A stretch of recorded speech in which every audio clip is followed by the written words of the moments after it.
That viral claim that pops up everywhere, promising you can make thousands of dollars on Pinterest with like almost zero effort.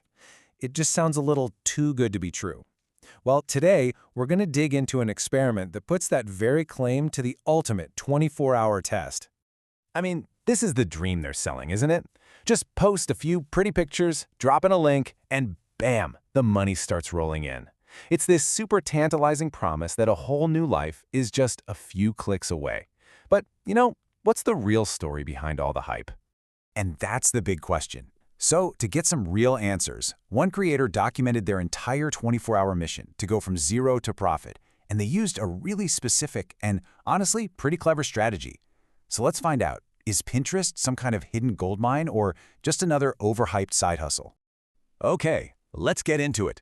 Before that 24-hour clock could even start ticking, the first job was to build the money-making machine. This wasn't about just posting random stuff. It was about laying a proper foundation using a little something called affiliate marketing. So for anyone who's not familiar, affiliate marketing is actually a pretty simple idea. Think of yourself as a digital salesperson. You promote someone else's product, and if a person buys it through your special link, you get a little cut of that sale. This is basically the engine for this whole experiment. So the setup really boiled down to two key platforms. First, a Pinterest business account, because you need that to get all the analytics and data. And second, an affiliate program to actually get the products and the all-important links.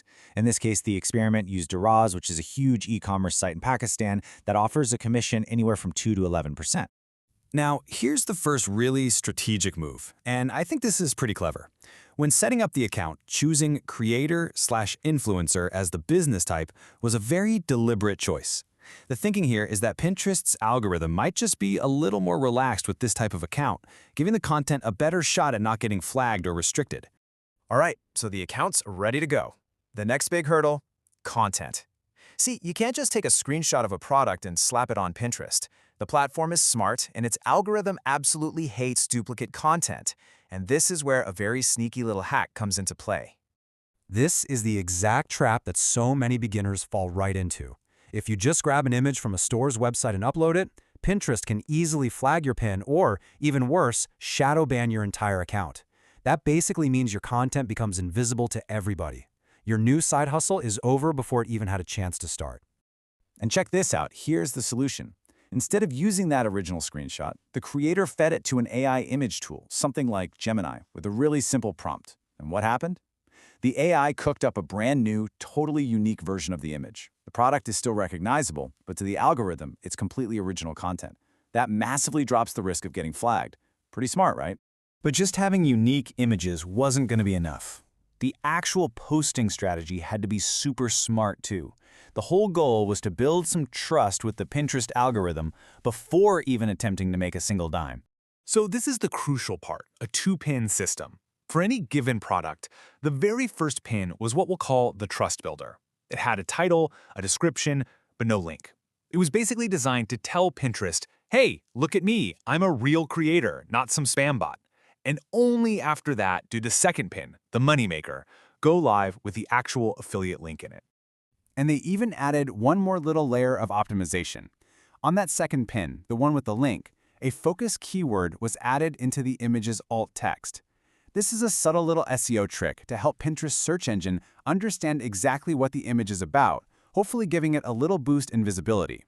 So, the machine was built, the strategy was in place, the pins were officially live. All that was left to do was wait 24 hours and see if this clever, multi-step plan could actually game the system and generate some cash overnight. And just like that, the clock ran out. It was time to pull up that Pinterest Analytics dashboard and see what happened. And this is the exact moment the hype train slams on the brakes. After 24 hours of waiting, the total number of impressions, that's how many times the pins were even shown to anyone, was a big, fat, perfect 0. Well, 0 impressions means, you guessed it, 0 clicks on any of the affiliate links. And 0 clicks, of course, means, yep, 0 earnings. The grand 24-hour challenge to make $1,000 had resulted in exactly 0 cents. This table really just sums it all up, doesn't it? Despite the clever strategy, the cool AI hack, and the extra SEO work, the immediate result was a complete flatline. Every single metric was at 0. The experiment, at least in the short term, was a total bust. But you know what? Failure is often the best teacher. The real goal here wasn't just to see if you could make money in 24 hours, but to figure out what it actually takes. And this result, or, well, lack of a result, tells us a much more important truth about these so-called get-rich-quick schemes. And there it is. That's the ultimate lesson from the creator. This whole idea of instant growth is basically a fantasy. Things like this just don't happen overnight. It's not about finding one clever little hack. It's about putting in the time, doing intense research, and being consistent. There really are no shortcuts. So what did we really learn here?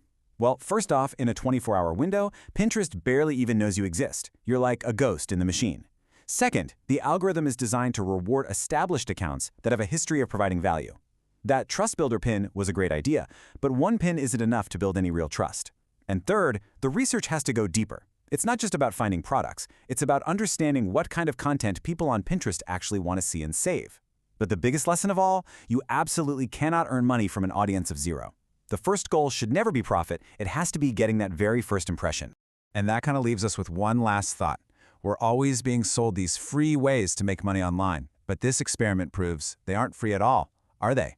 The price isn't paid with your wallet. It's paid in hours of genuine research, strategic planning, and, more than anything else, patience. So the real question is that a price you're willing to pay?